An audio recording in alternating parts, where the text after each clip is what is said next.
వాళ్ళు most of the news up to 70% of the news వాళ్ళు cover చేసేది ఏంటి అంటే ప్యాసివ్ వాయిస్లోనే కవర్ చేస్తారు. వాళ్ళు అలా ఎందుకు కవర్ చేస్తారు, మన డైలీ లైఫ్లో మనం ప్యాసివ్ వాయిస్ని ఎందుకు ఉపయోగించాలనేది కొన్ని ఎగ్జాంపుల్స్ చూస్తే మనకి క్రిస్టల్ క్లియర్ పిక్చర్ వచ్చే అవకాశం ఉంది. కాబట్టి వీడియోని చివరి వరకు చూసి సబ్స్క్రైబ్ చేసుకొని నలుగురితో షేర్ చేయండి. Let's get started with the lesson. ఇక్కడ కొన్ని ఎగ్జాంపుల్స్ చూద్దాం. ఫస్ట్, మీరు చాలా క్రైమ్ న్యూస్ ఉంటుంది, డైలీ లేవగానే క్రైమ్ న్యూస్ చాలా ఉంటుంది పేపర్లో. Most of the news is crime news. ప్రతిరోజు జరుగుతూనే ఉంటుంది క్రైమ్ అనేది. అందులో కొన్ని ఎగ్జాంపుల్స్ తీసుకుంటే, ఒక అమ్మాయిని ఎవరో కిడ్నాప్ చేసిండ్రు, ఆ న్యూస్ రాయాలి.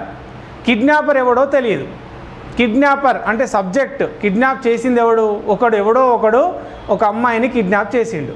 ఆ చేసినోడు ఎవడో తెలియదు, ఎందుకంటే అది ఇంట్రాగేట్ చేసి పోలీసులు పట్టుకునేదాకా ఎవడో తెలియదు.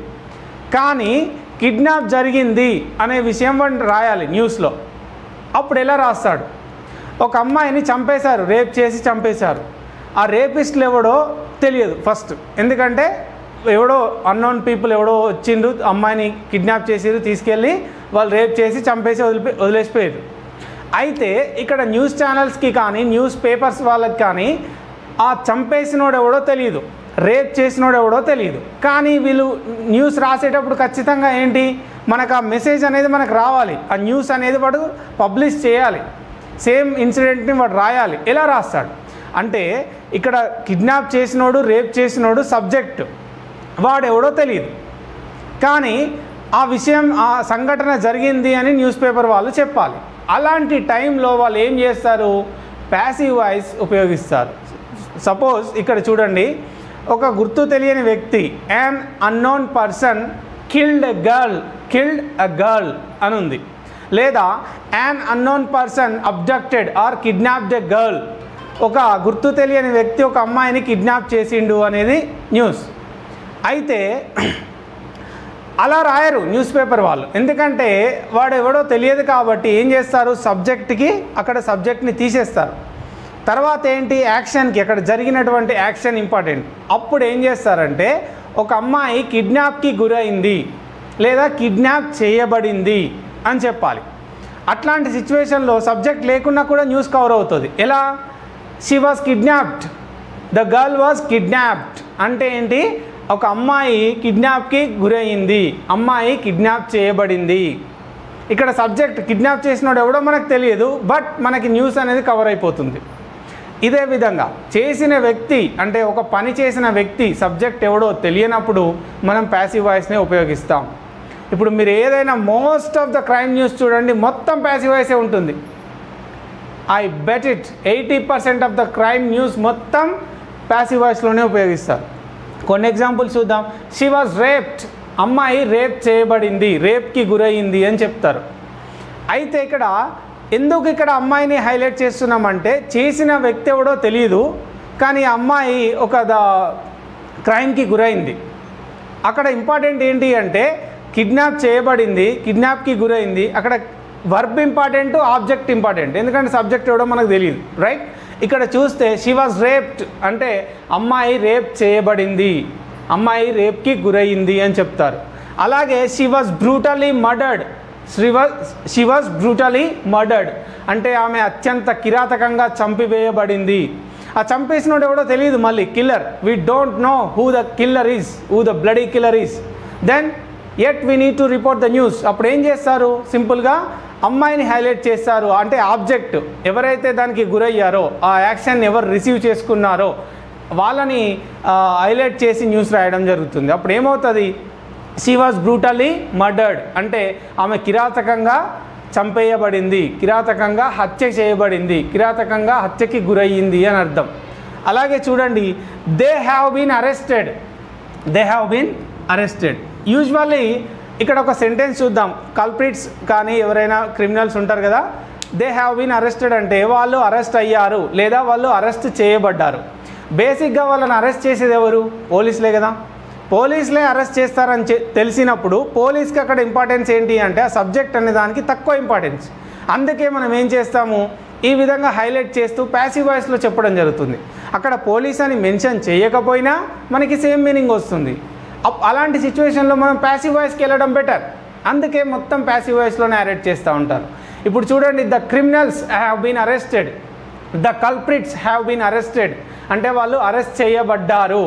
ఈ హ్యావ్ బీన్ అనేది బీ ఫామ్, ఈ వాజ్ అనేది బీ ఫామ్. ప్యాసివ్ వాయిస్లో మీరు అబ్జర్వ్ చేస్తే ఒక బండ గుర్తు ఏంటంటే బీ ఫామ్ వచ్చిన తర్వాత ఒకే ఒక వర్బ్ వస్తుంది. ప్యాసివ్ వాయిస్ ఏ టెన్స్ అయినా ప్రతి ప్యాసివ్ వాయిస్లో వర్బ్ నెంబర్ 3 అంటే పాస్ట్ పార్టిసిపుల్ మాత్రమే వస్తుంది. ఇది బండ గుర్తుపెట్టుకోండి. అలాగే ఇంకొక విషయం ఏంటంటే ఇక్కడ చూడండి, ఇక్కడ దే హ్యావ్ బీన్ అరెస్టెడ్ అంటే వాళ్ళు అరెస్ట్ చేయబడ్డారు అని. అలాగే దే వర్ హ్యాంగ్డ్, హ్యాంగ్ అంటే ఉరి తీయడం. ఇక్కడ వర్బ్ నెంబర్ 3 ఏంటి అంటే హ్యాంగ్డ్ అంటే ఉరి తీయబడ్డారు. రేపిస్ట్స్ ఆఫ్ నిర్భయ వర్ హ్యాంగ్డ్ అంటే నిర్భయ రేపిస్టులు ఎవరైతే ఉన్నారో వాళ్ళు ఉరి తీయబడ్డారు, వాళ్ళకి ఉరి వేయబడింది. ఓకే, వాళ్ళని ఉరి తీశారు. ఇలా ఏదైనా మీనింగ్ తీసుకోండి. అయితే వాళ్ళని ఉరి ఎవరు తీసిండ్రు అనేది మనకు అనవసరం. వాళ్ళని ఉరి తీసిండ్రా లేదా అనేదే అల్టిమేట్ న్యూస్. కాబట్టి ఏంటి, దాన్నే వాళ్ళు రిపోర్ట్ చేస్తారు. దే వర్ హ్యాంగ్డ్ అంటే వాళ్ళు ఉరి తీయబడ్డారు. అలాగే ఇట్ వాజ్ రిపోర్టెడ్ అంటే ద న్యూస్ వాజ్ రిపోర్టెడ్ అంటే న్యూస్ రిపోర్ట్ చేయబడింది అని. ఇంకా చూద్దాం, దే వర్ ఎవాక్యుయేటెడ్. ఇప్పుడు చూడండి, thousands of migrant laborers have been walking thousands of kilometers to their native places from working places కదా. చాలామంది వలస కార్మికులు 1000 కిలోమీటర్లు నడుస్తున్నారు.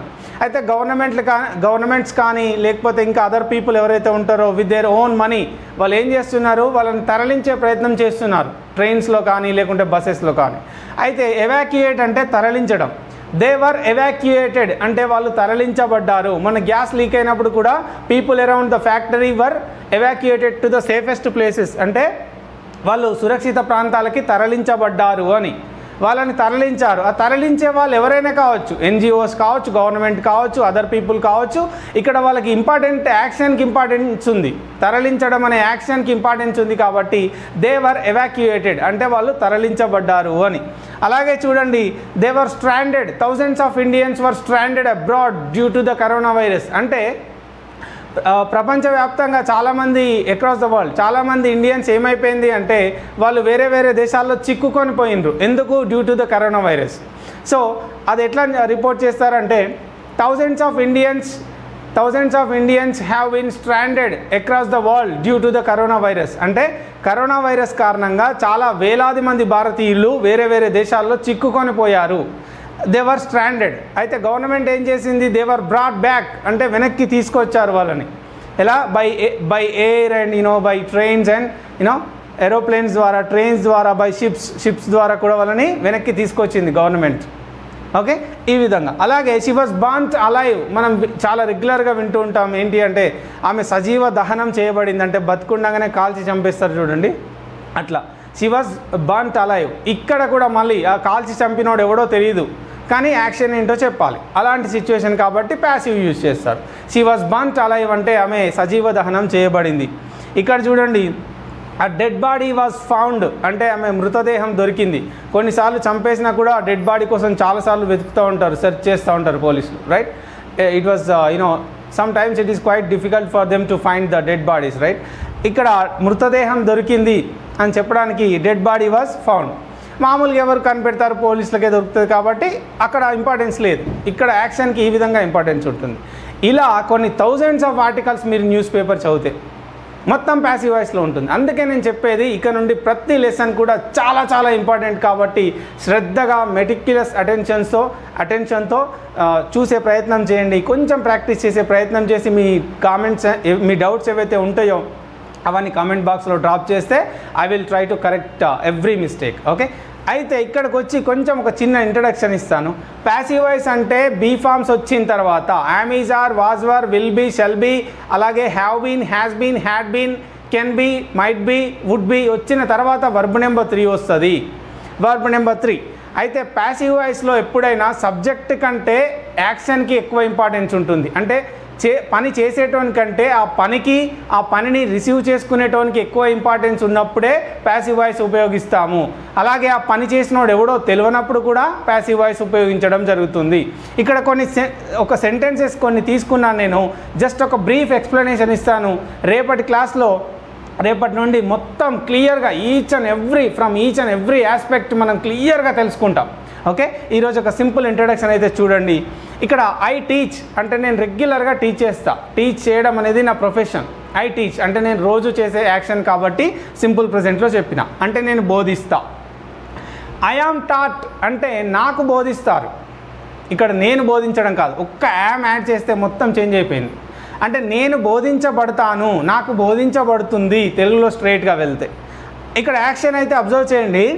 ఇక్కడ నేను బోధిస్తా, నాకు ఇంపార్టెన్స్ ఉంది, చెప్పేది నేను కాబట్టి, పని చేసేది నేను కాబట్టి నాకు ఎక్కువ హైలైట్ చేస్తున్నారు సబ్జెక్ట్ని. ఇక్కడ నాకు బోధిస్తారు, ఇక్కడ యాక్షన్కి ఎక్కువ ఇంపార్టెన్స్ ఇవ్వడం జరుగుతుంది. ఓకే, అలాగే ఇక్కడ ఏంటి ఆబ్జెక్ట్కి యాక్షన్కి ఎక్కువ ఇంపార్టెన్స్ ఇస్తున్నారు. నాకు బోధిస్తారు, ఓకే, అక్కడ పని చేసేటోనికి ఎక్కువ ఇంపార్టెన్స్ లేదు, రైట్. నాకు బోధిస్తారు లేదా నాకు బోధించబడుతుంది అని. ఇంకొక ఎగ్జాంపుల్ చూద్దాము. ఇక్కడ ఐ టోల్డ్ అంటే నేను చెప్పాను అని. ఐ టోల్డ్ అంటే నేను చెప్పాను. ఐ యామ్ టోల్డ్, ఓకే, ఇక్కడ ఐఎమ్ టోల్డ్ కంటే కూడా పాస్ట్ కాబట్టి వాజ్ యూజ్ చేస్తాము. ఐ వాజ్ టోల్డ్, ఇక్కడ ఇది simple past tense. I told అంటే నేను చెప్పాను, అది సింపుల్ పాస్ట్ టెన్స్ కాబట్టి ఇక్కడ పాస్ట్ బీ ఫామ్ మాత్రమే ఉపయోగిస్తాం. ఐ వాజ్ టోల్డ్ అంటే నాకు చెప్పారు అని. చూడండి దాని అర్థం ఎట్లా చేంజ్ అవుతుందో. మనం సింపుల్గా వాజ్ వరే కదా, అక్కడ ఇక్కడ పెట్టేయచ్చు అని అనుకుంటాం, కానీ చాలా డ్యామేజ్ జరిగిపోతుంది. ఇక్కడ చూడండి, ఐ టోల్డ్ అంటే నేను చెప్పింది ఎవరు? నేను, నాకు ఇంపార్టెన్స్ ఉంది. ఐ వాజ్ టోల్డ్ అంటే నాకు చెప్పిండ్రు, అంటే నేను విన్నాను అని అర్థం. సింపుల్గా చెప్పాలంటే ఐ వాజ్ టోల్డ్ అంటే నేను విన్నాను, నాకు చెప్పారు, నాకు చెప్పబడింది. తెలుగులో ఎన్ని మీనింగ్స్ వస్తాయి స్ట్రైట్గా వెళ్తే. ఐ టోల్డ్ అంటే నేను చెప్పాను. ఐ వాజ్ టోల్డ్ అంటే నాకు చెప్పారు, చెప్పిన పర్సన్ ఎవరో తెలియదు. ఓకే, ఈ విధంగా. అలాగే ఐ విల్ గివ్ అంటే నేను ఇస్తా. ఐ విల్ గివ్ అంటే నేను ఇస్తా. ఇక్కడ ఐ విల్ బి గివెన్ అంటే నాకు ఇస్తారు. ఈ విధంగా నాకు ఇవ్వబడుతుంది, నేను ఇవ్వబడతాను. కొంచెం మరి ఇబ్బందిగా ఉంటుంది తెలుగులో స్ట్రైట్గా వెళ్తే.